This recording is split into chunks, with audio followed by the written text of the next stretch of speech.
Hey, what's up out there? It's Dave Duford at Final Expense Agent Mentor at feagentmentor.com, where I help agents like you succeed in the insurance and final expense business.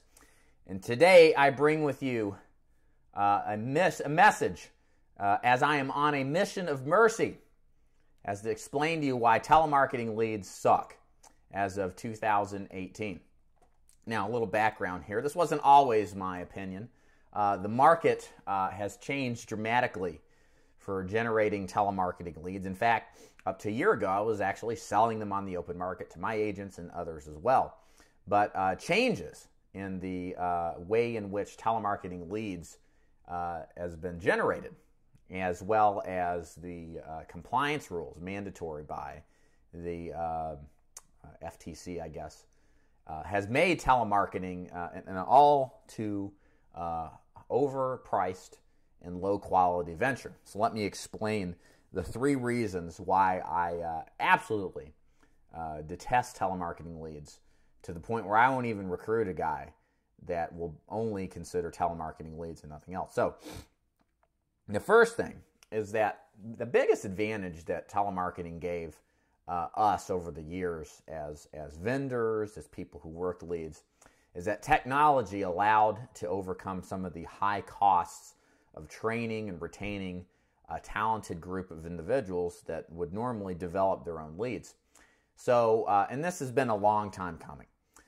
The first real high-quality telemarketing lead that, of course, is now legal were press one leads or robocalls. This is where a automated computer would dial through tens of thousands of lines at a time and play a pre-recorded message, and then that person would press one to be either live transferred or to be sent to a recording voicemail to leave a recording. These were very good leads. They were very cheap, as you could imagine, because the recording was already done the first time. You didn't have to hire staff to play it. And all it took was one person just clicking a button to auto-populate this many lines, calling at a time, to go out there and search for leads. So, of course, after that drove everybody bonkers. That created the advent of the do not call list and eventually made robocalling expressly illegal. Both in a, well, I guess so much so in a residential fashion. You can still robocall business to business, but the residential side was what was driving people nuts. So that is illegal. If you get caught doing those, and there are vendors that provide them, if you get caught doing any kind of voice mail lead or press one lead, and I assure you, they're all illegal. If anybody tries to tell you that there's some sort of they got some other approach using live telemarketers, it's a bull. And you could be the guy in the crosshairs. That whole stuff nowadays is expressly legal, and all it takes is one dude getting your information, creating a paper trail, and then charging you or suing you. In fact, there's a lawyer that's out of South Carolina that literally sits around with a half dozen telephones, and he shakes people down for money. I knew he sued a very large life insurance company you all would be familiar with, because the guy that got sued along with it, named in the suit, was a top producer at Forrester's for telephonic sales. And they settled out of court, but they ended his relationship with him immediately. So these are the things that can happen to you guys, and it just isn't worth the risk that you're taking on with these kinds of leads. So voicemail leads were made illegal, and eventually the next technological leaps and bounds were avatar leads. I loved avatar leads. I thought they're really good, not great quality, but not poor quality, but inexpensive to generate type of lead that I could get somebody out there working telemarketing leads for $150, $200 a week, and they're going to make a couple of sales off of them. That was the technology. There was a live person was calling. It was compliant within the rules for telemarketing, but instead of the live person talking, they would actually hit buttons on a display screen and talk to the person they're conversing with. It was like, I don't know, if the early days of the internet, you used to have these websites with soundboards, and you'd get like Joe Pesci from Goodfellas and his most memorable lines. You'd hit this, and people would prank call people with it was great. This is essentially the concept. You'd get a professional, highly English-speaking actor to say the lines in the right way, and then we would outsource it to the Philippines, where labor is cheap, and they would just basically press the buttons. And that allowed for, despite the do not call list being as widely prevalent as it was, allows us to get good, cheap leads at the time. Well, so back in May 2017, that was made illegal.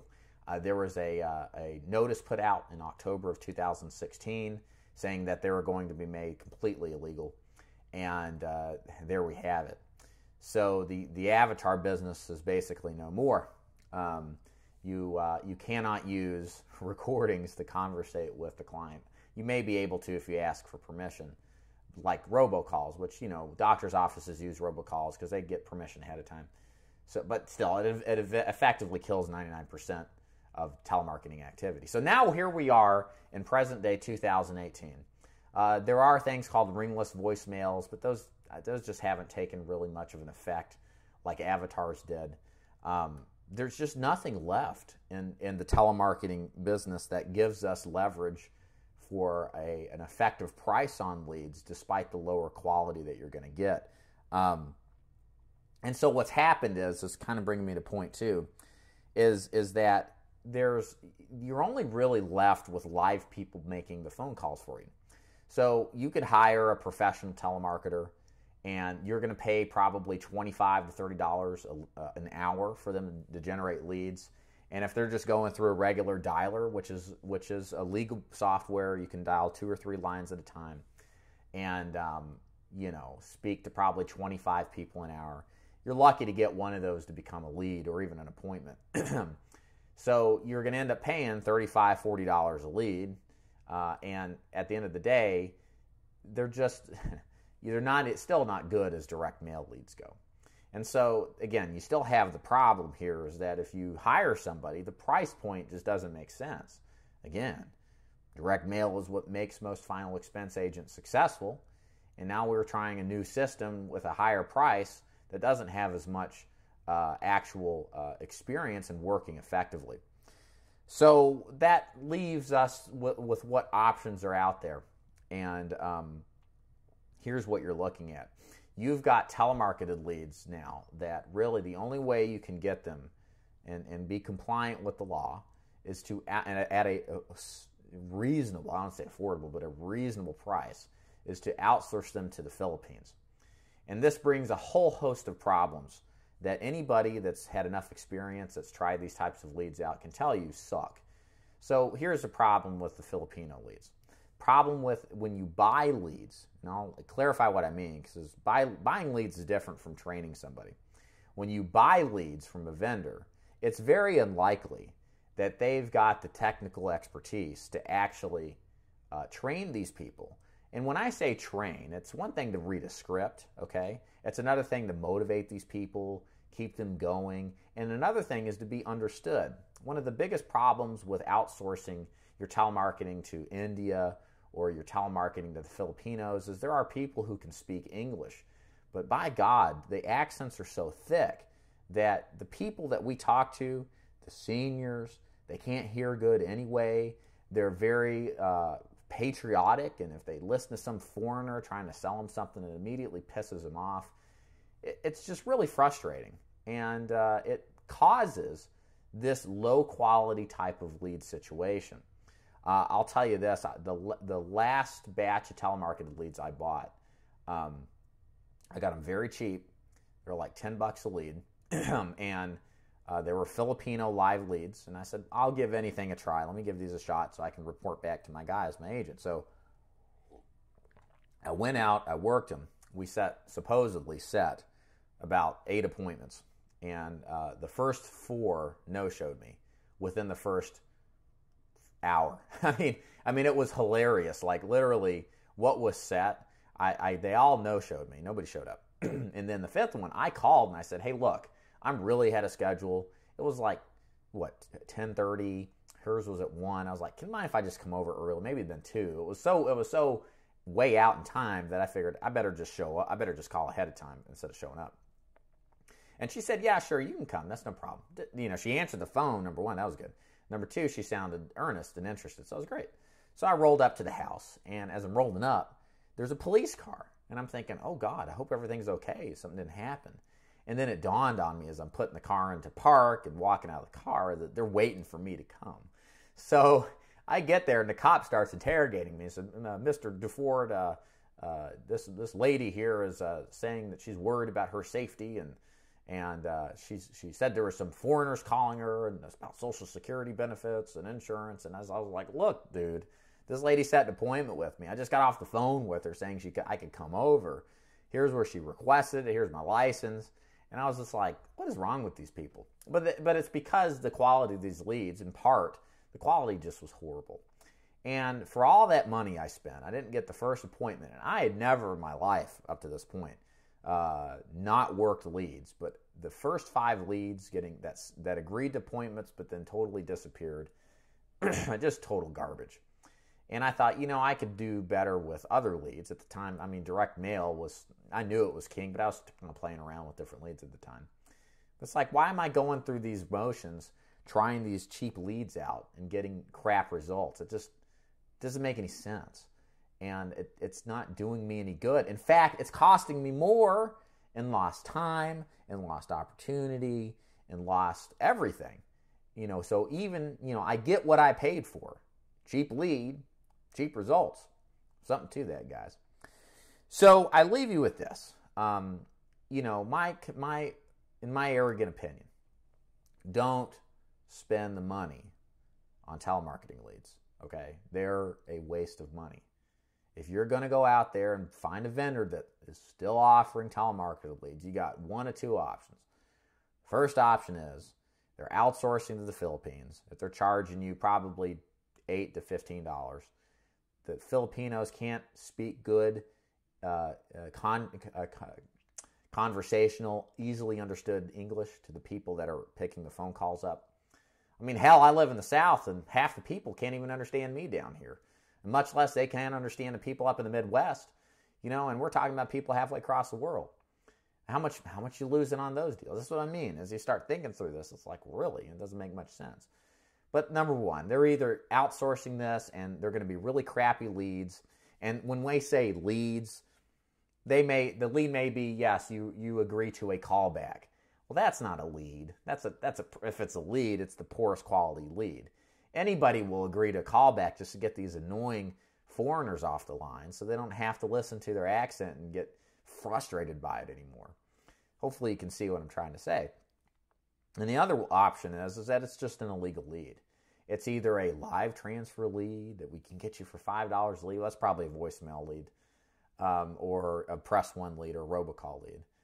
Or it's, it's live avatar people that get permission first before they play the avatar. That's BS. That's again, that vendors will do anything to try to convince you. And I don't know if you would still be liable if you did get press charges or had something, a lawsuit brought against you as the agent, because obviously they're recommending it. You're obviously buying it with the pretense that, if they've displayed this as being legitimate, how could you otherwise assume? You just take them at their word. But I don't know. I've seen agents that have been sued by these people by using press 1 leads, and they just, I don't know. Is it a risk you want to take? Because your license is just a privilege. It's not a right, all right? You get your license. It's upheld to some sort of ethical standards. Now, while I don't know anybody that's lost their license because of using junk leads or illegal leads, wouldn't necessarily be something I would pass up as saying impossible. Okay, so let's talk about some things you actually can do with telemarketing, because the key thing here is generating telemarketing leads or buying telemarketing leads through vendors. Now, again, my take on this is if you're going to get final expense, by all means, do the right thing and buy direct mail leads. Don't cheap yourself out. Don't get in this business, fail out because you got the crappiest leads and because you're too cheap and you didn't want to take a real chance with real money.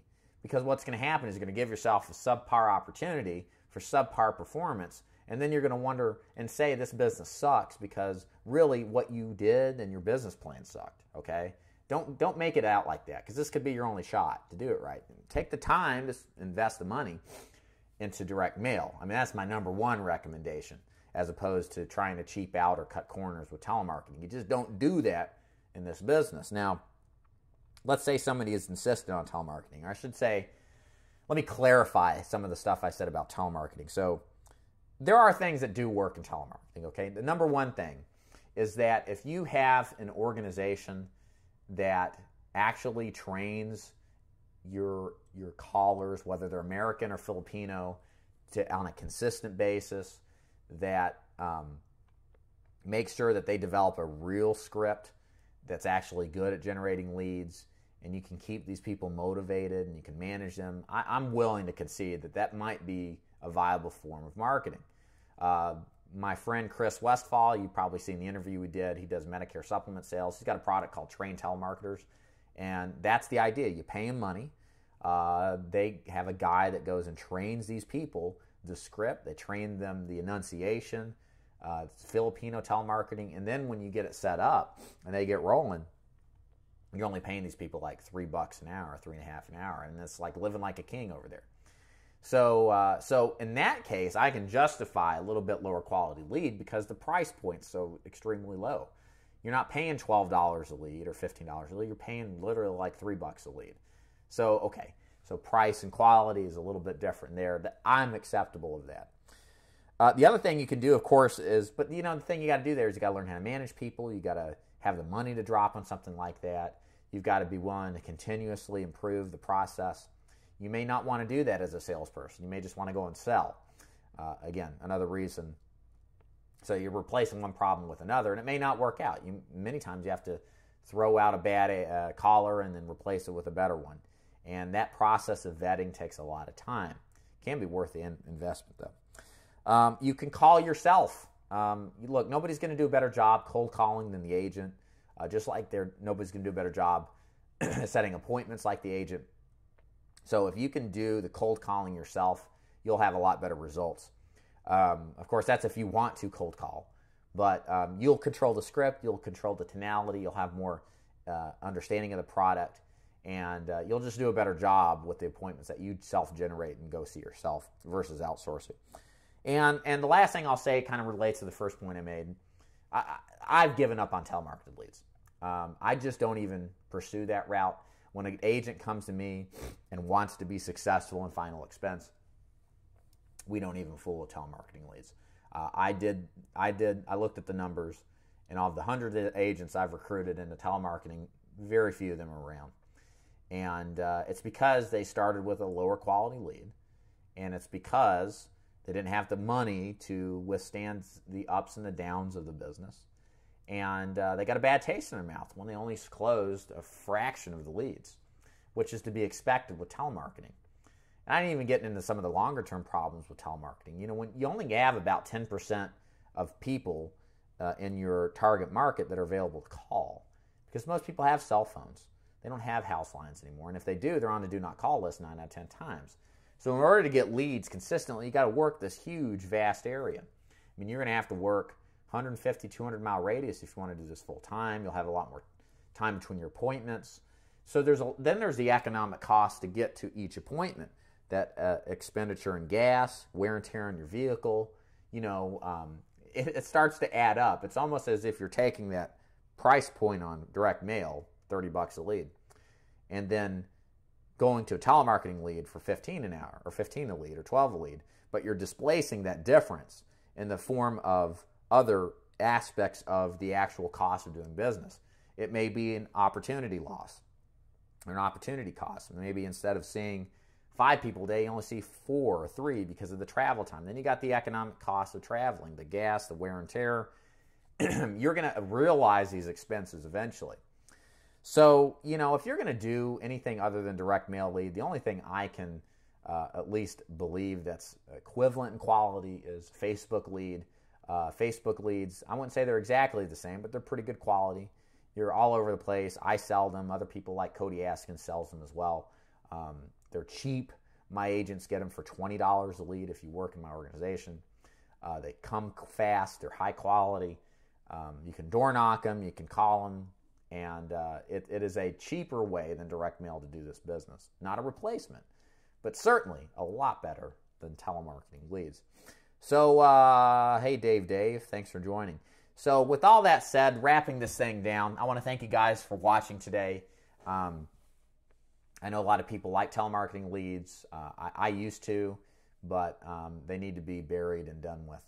If you got any questions or comments, you're welcome to leave a comment below. If you like this video, please make sure that you give me the old thumbs up. Subscribe to my channel if you're new, and I do videos like this 5 days a week, and as well as make sure you turn the notification on when you subscribe, so that when you see my new videos, you'll get an instant message saying that they've been released. My name is David Duford at Final Expense Agent Mentor at feagentmentor.com, and I will see you guys Monday. Have a good weekend.